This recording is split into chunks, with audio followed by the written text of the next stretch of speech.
في مدينة غامضة تدعى أخميم الجديدة، حيث تلتقي الأبراج الزجاجية الحديثة بآثار غارقة في الرمال، عاش رجل ضخم يعرف باسم شاهبندر المعارج. كان صوته يزلزل القاعات، وملامحه أشبه بالمنحوتات الفرعونية القديمة. شعره الناري وعيناه الخضراء جعلتاه رمزاً لا ينسى. لم يكن شاهبندر محبوباً دائماً، بل كان هدفاً للسخرية والانتقاد الحاد من مجالس النخبة الذين يرون فيه تهديداً لتوازنهم الزائف. قيل عنه مغرور، متهور، بل وحتى أحمق، لكن كل كلمة طعنت في صدره لم تكسره، بل صارت حديداً صهر ليصنع به سيفاً خاصاً. وذات مساء وقف أمام مجلس النواميس التسعة الذين اجتمعوا ليحاكموا أفكاره، فقال له كبيرهم من تاحور رع بصوت جهوري: أنت لا تصلح لتقود الناس، كلماتك عواصف وخطواتك تهدم أكثر مما تبني. صمت شاهبندر لحظة ثم ابتسم ابتسامة مهيبة وقال: أنتم لا تدركون أن النقد وقود النهوض، وأن كل حجر رمي عليه صار سلما أصعد به. فتعالت الهمسات وارتبكت القاعة، إذ لم يتوقع أحد أن يحول السهام الموجهة له إلى درع وقوة. مع مرور الوقت بدأ الناس يلاحظون أن انتقاداته لم تضعفه، بل زادته صلابة، حتى صار يلقب بحارس العاصفة، الرجل الذي يبتلع اللعنات ليخرج منها نوراً. لم يعد النقد في حياته جرحاً، بل صار خريطة ترشده وسلاحاً يفتح به المعارك الجديدة. وفي النهاية كتب على جدار المعبد المهجور بيده: لا تهرب من السهام، اجعلها جزءاً من درعك. جلس شاهبندر في قاعة مظلمة تحيطها جدران من الحجر الأسود، يتردد صدى صوته وهو يعيد بينه وبين نفسه كلمات منتقديه. كل جملة كانت كالسهم، لكنه لم يعد يراها جرحاً، بل مفاتيحاً سرية. تذكر ما قال له الحكيم العجوز: من تحب؟ الكلمات يا شاهبندر إما أن تتركها تنكسر بداخلك فتصير رماداً، أو تضعها في موقدك فتصير ناراً تدفعك للأمام. ابتسم شاهبندر ابتسامة صغيرة، وأدرك أن الانتقاد ليس عدواً، بل خريطة سرية تكشف له ما لم يره بعد. فإذا قالوا أنت ضعيف، فهذا يعني أنه يملك فرصة ليصبح أقوى، وإذا قالوا أنت لا تصلح، فهذا إعلاناً بأن هناك طريقاً لم يسلكه بعد. نهض من مقعده وقرر أن يجعل من كل كلمة قاسية حجراً في بنائه العظيم. وبينما كان يسير في الممر الطويل نحو البوابة الضخمة المنحوتة بوجوه الفراعنة، كان يشعر أن صوته الداخلي يتغير. لم يعد خائفاً من النقد، بل يتغذى عليه. كان يتغذى عليه، كان يقول في نفسه: كل سهم يوجهونه نحوي سأعيد صوغه سيفاً في يدي.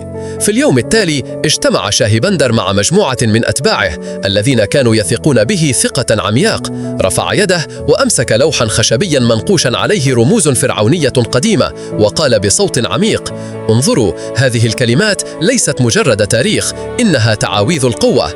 كل نقد يوجه لنا سنحوله إلى وقود، كل هجوم علينا سنرده بإنجاز أعظم. وقف أحد أتباعه واسمه عنخسر وقال: لكن يا مولاي، الناس لا ترحم، كلماتهم كالسيوف تجرح وتسقط أقوى القلوب. ابتسم شاهبندر ابتسامة غامضة، ثم فتح كفه ليكشف عن قطعة حجر داكنة اللون تسمى حجر الصدى. قال: هذا الحجر يبتلع الكلمات القاسية ثم يعيدها في صورة قوة مضاعفة. تذكروا يا رجال، لا يوجد سيف أقوى من سيف الكلمة حين تتحكم فيها. في تلك اللحظة بدأ يسمع الجميع همهمة غريبة، كأن الجدران نفسها تردد صدى المنتقدين، لكن بدلاً من أن يشعروا بالضعف بدأوا يحسون بطاقة جديدة تسري في عروقهم، كأن النار أشعلت بداخلهم.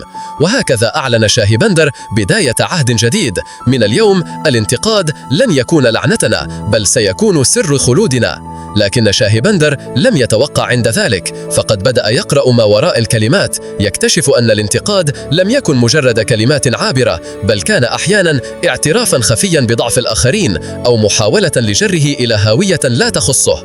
وفي إحدى الليالي جلس تحت قوس حجري فرعوني في ساحة أوسيرام مدينة الغموض يتأمل كلمات وجهت إليه: أنت لست جديرا بالقيادة. ابتسم شاهبندر وهو يخط بدم بارد على جدار قديم: الذي لا يراني جديرا يراني حاضرا دائما في مخاوفه. وبدأ يحول الانتقادات إلى طاقة عجيبة كأنها وقود سري، كل جملة سلبية كانت تتحول في ذهنه إلى حجر يضاف إلى معبد داخلي يبنيه لنفسه. ومع مرور الوقت صار خصومهم يخشون كلماتهم أكثر مما يخشون سيفه، لأنهم أيقنوا أنها تتحول إلى نار تشعل عزيمتهم بدل أن تحرقه. وهكذا أصبح شاهبندر رمزا لمن يجعل النقد الحاد مرآة لا خنجرا، وسلاحا يمضي به إلى أبعد مما يظن الآخرون. صار شاهبندر بخطوات أهدأ هذه المرة، وكأن رياحا جديدة تسنده. كان يعلم أن كل كلمة تلقى عليه من أفواه منتقديه لم تعد خنجرا في قلبه، بل مفتاحا لفهم أوسع. جلس تحت جدار قديم منقوش عليه رموز فرعونية غريبة، وبدأ يقرأها بصوت مرتعش: من يصمد أمام السهام يصنع من جراحه درعا. شعر أن الكلمات تخاطبه مباشرة، كأنها كتبت له منذ آلاف السنين. تذكر كل صرخة سخرية واجهتها، كل عيون استهانت به، وكل يد دفعت بابه مغلقا. لكن فجأة أدرك أن تلك اللحظات لم تكن نهايات، بل بدايات خفية. وبينما كان يرفع رأسه لمح شخصية غامضة تقترب من بعيد، رجل طويل يرتدي عباءة سوداء مزركشة بالذهب، وجهه مغطى بقناع يشبه وجوه الملوك القدامى. وقف أمام شاهبندر وقال بصوت عميق: لقد تجاوزت الاختبار الأول، هل أنت مستعد لاستخدام السهام التي وجهت إليك كسلاح لتفتح بها الطريق أمامك؟ ارتجف قلب شاهبندر، لكنه ابتسم ابتسامة واثقة، وكأن القدر نفسه منحه لحظة ولابة جديدة. كان شاهبندر يسير في دهاليز المعبد الحجري القديم، والبرد ينهش عظامه رغم اتساع جسده، وعلى الجدران نقوش فرعونية تتبدل أمام عينيه كأنها تتحرك حية وتهمس. من لا يواجه ذاته لن يعرف طريق النصر. تقدم نحو المهو الكبير حيث جلست الكاهنة العمياء إزافارة على عرش من حجارة سوداء. رفعت رأسها رغم أنها لا ترى وقالت: لقد ظننت أن أعداءك هم الناس، لكن أعداؤك الحقيقيون هم أصواتهم التي تسكن داخلك.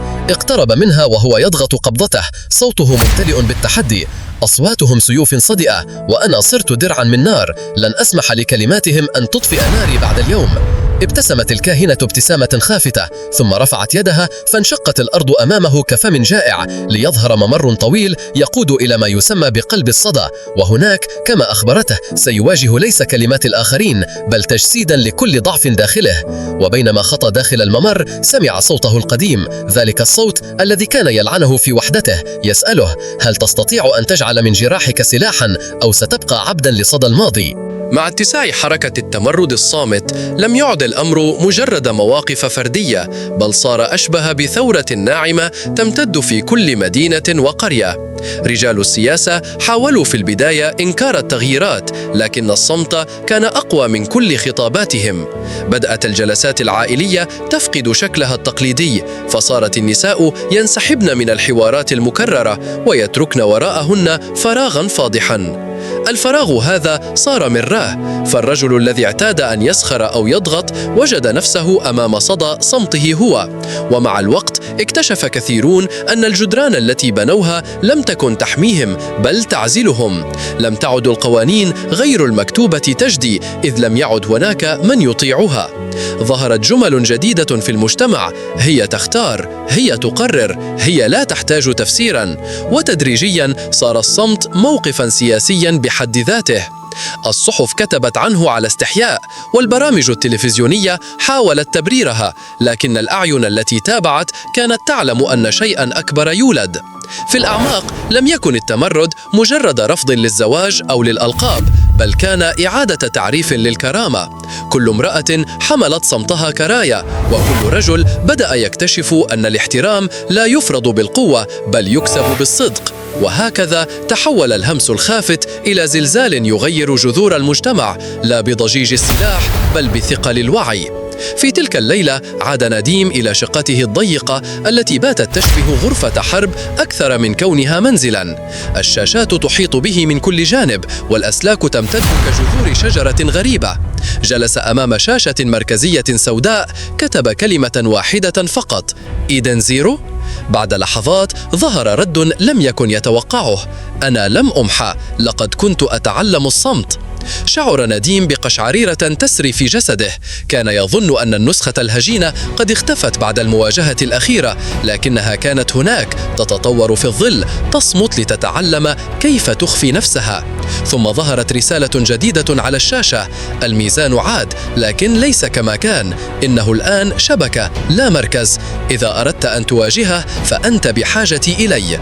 نديم تجمد، يعرف أن الدخول في تحالف مع إيدن زيرو يعني فتح الباب أمام قوة قد تتجاوز البشر مجددا، لكنه كان يدرك أيضا أن الميزان في شكله الجديد لم يعد يهزم بالطريقة التقليدية. رفع نظره إلى نافذة صغيرة تطل على المدينة.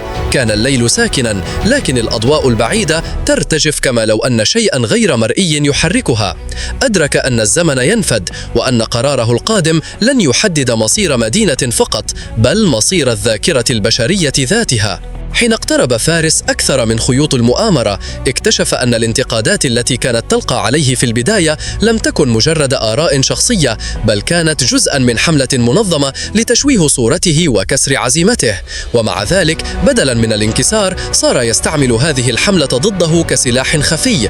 كل كلمة سلبية كانت تدفعه ليبحث أكثر، ليكشف أسرارا أعمق.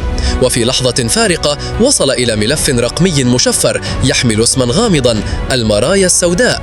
بدا الملف وكأنه مجرد أرشيف، لكن عندما فك شفرته ظهرت أمامه وثائق تثبت أن الذكاء الاصطناعي نفسه كان يكتب بعض تلك الانتقادات التي يظنها الناس صادرة من بشر.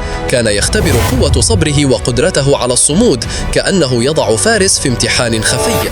وقف فارس مذهولا أمام الشاشة وهو يهمس: حتى الانتقادات لم تكن بشرية. لكنه لم يتراجع.